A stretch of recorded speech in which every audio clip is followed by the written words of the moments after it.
Ondro, ty máš za sebou, pokud se nepletu, druhý zápas v dresu AZ-u, je čerstvě po nevydařeném utkání s Duklou Jihlava. Jaké by bylo hodnocení z tvého pohledu? Těžký zápas. No.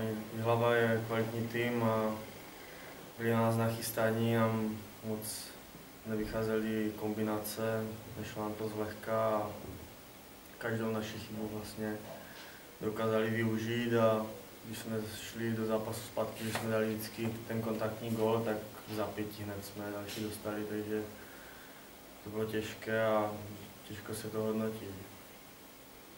Už jsem jednou říkal, že to byl tvůj druhý zápas v dresu AZ-u. Jak se cítíš ty na ledě osobně, protože vím, že nemáš nahráno v této sezóně tolik zápasů, asi jako by si představoval? Tak zápasů nemohlo jich být víc, ale skutečnost je taková, že mě poslali sem, takže snažím se to vzít pozitivně. Byl jsem tu minulou sezónu, takže to tu znám a všichni tu jsou v pohodě od kluků, vedení, že jo, fanoušci, takže snažím se to vzít tak, jak to je a určitě jsem to nevzal tak, jako, že by to byla nějaká potupa nebo něco takového. Myslím pozitivně a snažím se tu odvádět co nejlepší výkony, když dneska se to moc nepovede. Nicméně ty jsi mi trošku utekl z té otázky. Já jsem se ptal, jak ty se cítil na tom ledě vzhledem k tomu, řekněme, nedostatečnému počtu odehraných zápasů, tak jak to máš, jak se cítíš? Já jsem hrál jako celkem dost, já jsem vypadl z té sestavy víceméně až teďka a hned následovalo, že jsem šel tady. Takže cítím, no, minulý týden jsem se cítil lépe, protože ten zápasový výpadek nebyl takový tak nějak dlouhý, ale teďka vlastně jsem byl mimo, 4 dny jsem víceméně nechodil, začal jsem až v pondělí. Měl jsem tak 1,5 tréninku takového a asi to bylo dost znát dneska, takže dneska to bylo nic moc a cítil jsem se bídně. Spolupráce s Michalem Hlinkou a jedním z nejtalentovanějších mladých havířovských hráčů v jednom útoku byla jaká? Jo, tak s Hlínou se známe z Vítkovic a ten mladý kluk je šikovný a jako nevím, dneska nám to moc nesedlo, nedali jsme žádné góly, takže nic moc a určitě bychom se měli víc prosazovat.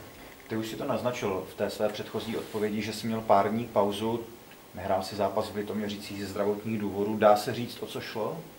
Já jsem dostal pukem do nohy, takže jsem nemohl chodit. Nateklo mi to, naštěstí jsem neměl nic zlomeného.